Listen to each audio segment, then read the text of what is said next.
The mining station Keth-7 floated like a dead giant in the darkness of space, its metal hull scarred by cosmic dust and neglect, while inside its cold corridors. 80-year-old Zara pressed her small blue face against the observation deck's thick glass, watching the stars with violet eyes that held too much sadness for someone so young. 3 years had passed since her parents kissed her goodbye and promised they would return from their research mission to investigate the strange energy readings near the Crimson Nebula. But their sleek silver ship never appeared among the dancing lights of hyperspace. The Velothi child had grown thinner during her endless wait. Her once bright crystalline skin now pale and dull like a gem left too long in shadow, while her delicate features carried the weight of abandonment that would have broken most adults. Every morning she performed the same ritual, climbing through the station's empty halls to reach the viewport, her bare feet making soft sounds on the metal floors as she whispered the same prayer her mother taught her, hoping today would bring the miracle she desperately needed. The station's computer systems hummed around her with mechanical loyalty, keeping the lights dim to save power and recycling the stale air that tasted of loneliness and fading hope. While food synthesizers sparked and failed one by one, leaving her with shrinking meal portions that barely kept her alive.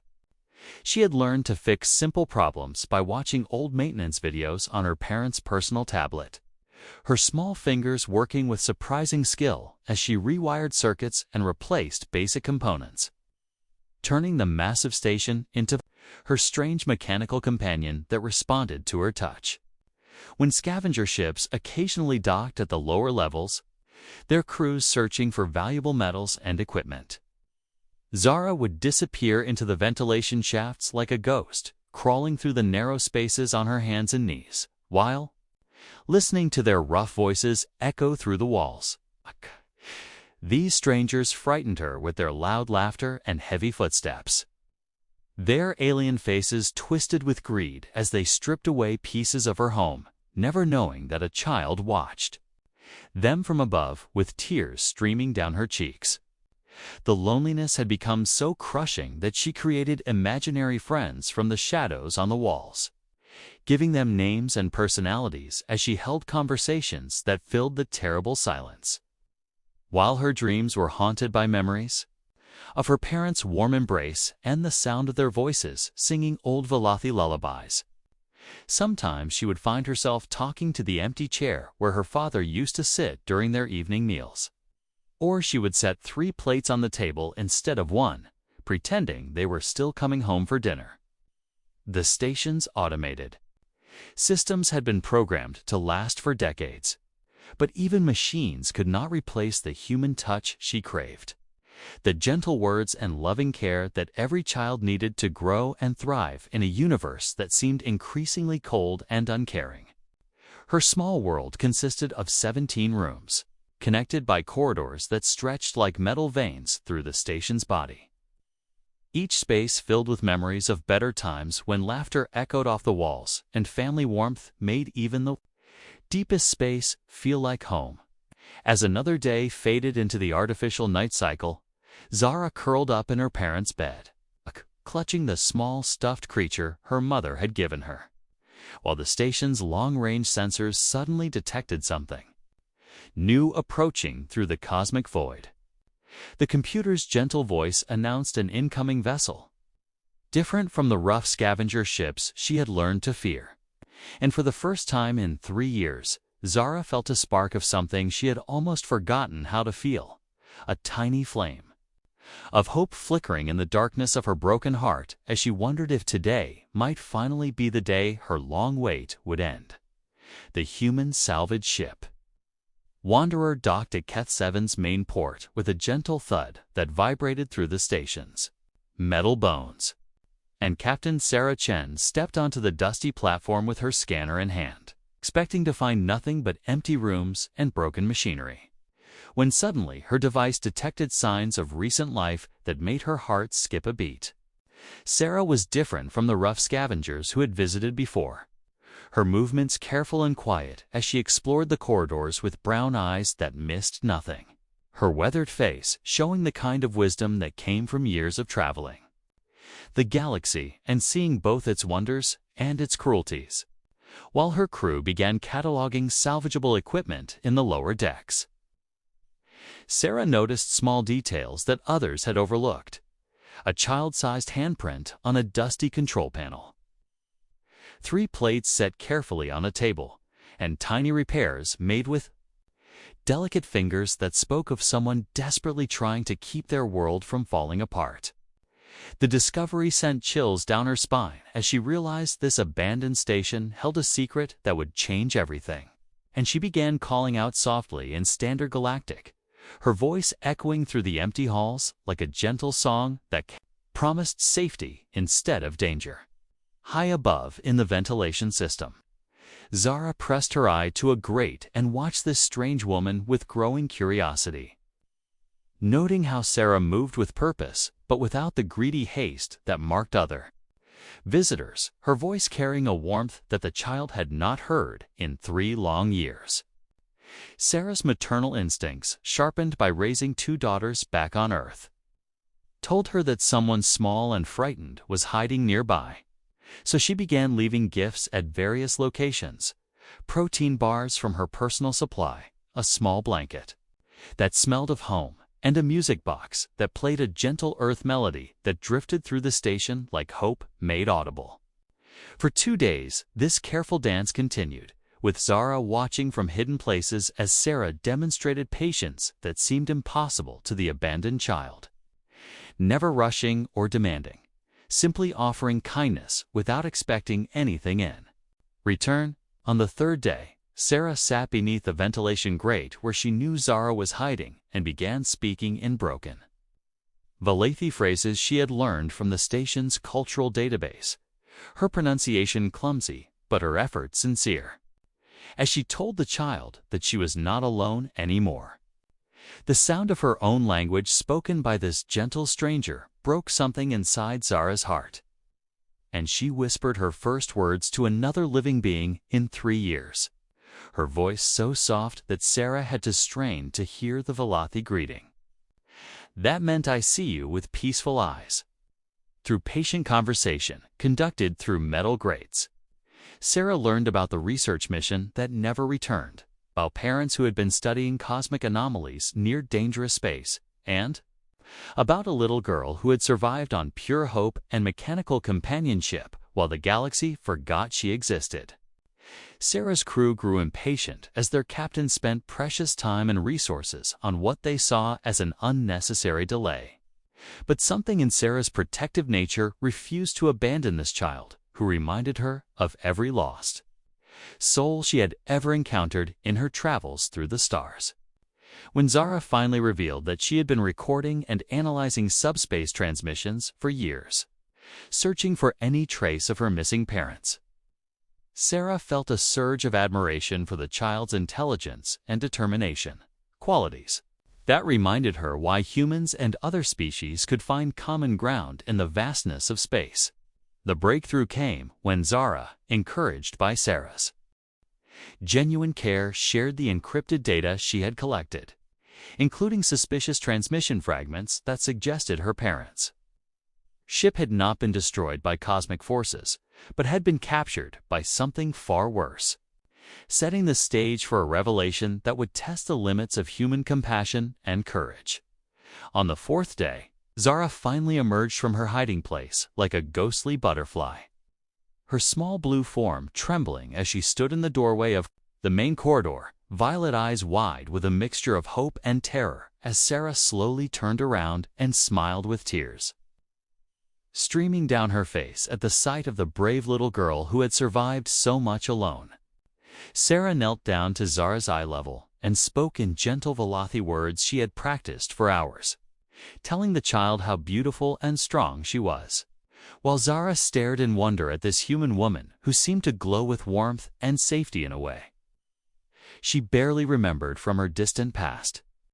They sat together on the observation deck where Zara had spent countless hours watching for her parents, and Sarah pulled out a small tablet showing pictures of Earth's blue skies and green forests, of human children playing in parks and families gathered around dinner tables explaining how humans often chose to love and care for children who were not born to them.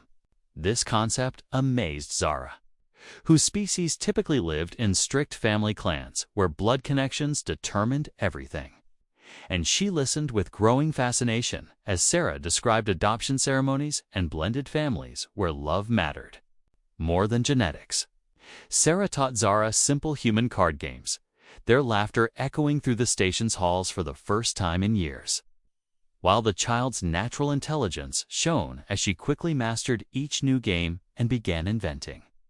her own variations with rules that reflected her unique perspective on fairness and friendship.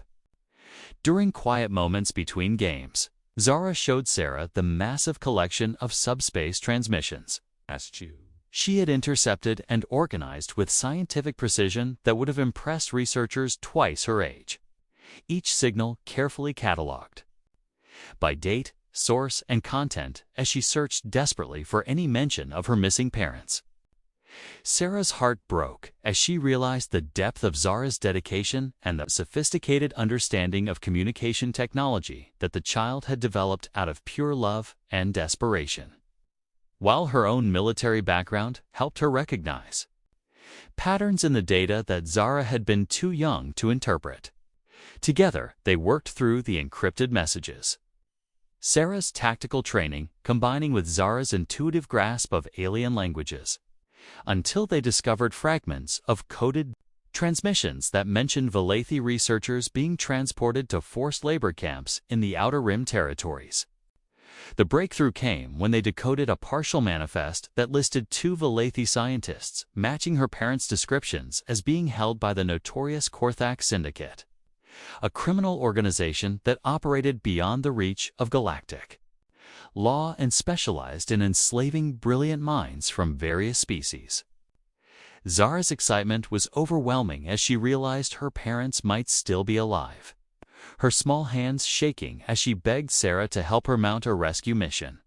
while Sarah felt the weight of an impossible decision settling on her shoulders like a heavy cloak. Her crew was already restless about the delays, their cargo contracts worth millions of credits that could support their families for years, and the Korthak Syndicate's reputation for brutal retaliation against anyone who interfered with their operations made any rescue attempt tantamount to suicide. But as Sarah looked into Zara's desperate violet eyes, seeing the same fierce love for family that had driven her own choices throughout her life, she felt something shift inside her heart, like a lock clicking open, knowing that some decisions transcended profit and personal safety. The tension in the station's air grew thick as Sarah's device crackled with increasingly impatient messages from her crew, while Zara waited with the patient trust of a child who had learned that adults could disappear without warning, her fate hanging in the balance as Sarah wrestled with a choice that would either restore a broken family or destroy the lives of everyone she held dear. The weight of her decision stretching between them like a bridge that could lead to salvation or catastrophe. Sarah's decision came like lightning splitting the darkness when she gathered her reluctant crew and announced they would be changing course to attempt the impossible rescue of Zara's parents, her voice carrying the authority of a former Earth Defense Force officer as she reminded them that humans had always succeeded where others failed because they were willing to take risks that seemed insane to more logical species. The crew of the Wanderer grumbled and argued, but something in Sarah's determined expression told them this was not open for debate, while Zara watched with growing amazement as these strangers prepared to risk their lives for people they had never met, simply because a child needed her family back.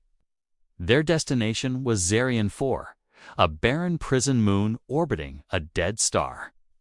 where the Korthak Syndicate had built their main labor camp inside the crater of an extinct volcano, its black walls rising like teeth from the scarred landscape, while automated defense systems scanned the darkness for approaching ships. Sarah spent 3 sleepless days studying the facility's layout through stolen intelligence reports and satellite images. Her military training helping her identify weak points in the prison's defenses that other species might overlook, while Zara proved invaluable by explaining Velothi technology and the unique ways her people's crystalline biology could interact with alien security systems. The infiltration began at midnight when their small shuttle dropped through the moon's thin atmosphere like a falling star,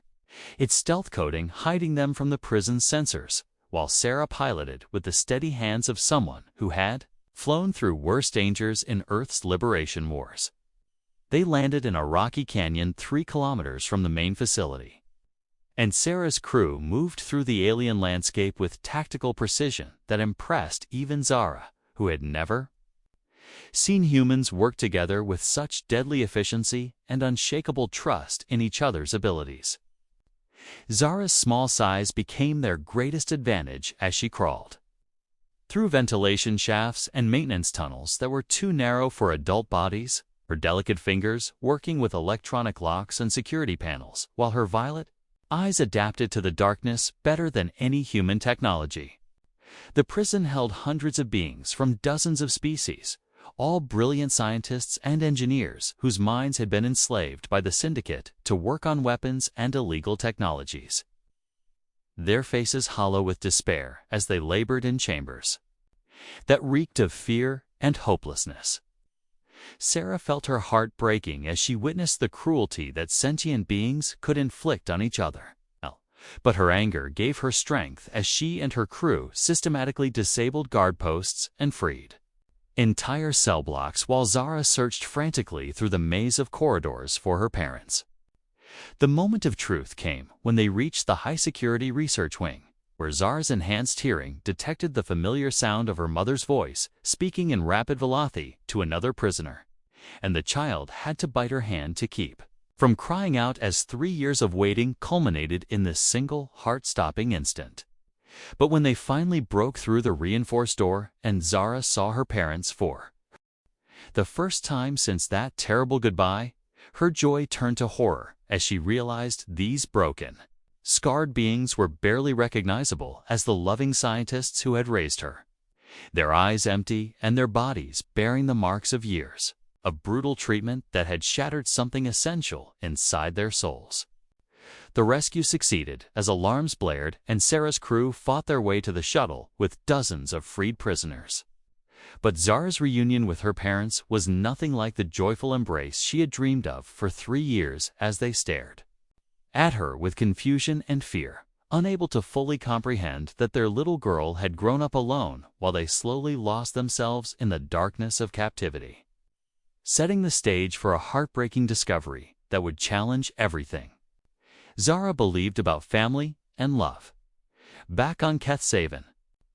the reunion that Zara had dreamed about for 3 years became a nightmare of awkward silences and painful misunderstandings. As her parents sat in the same room where they had once shared family meals, but now they stared at the walls with empty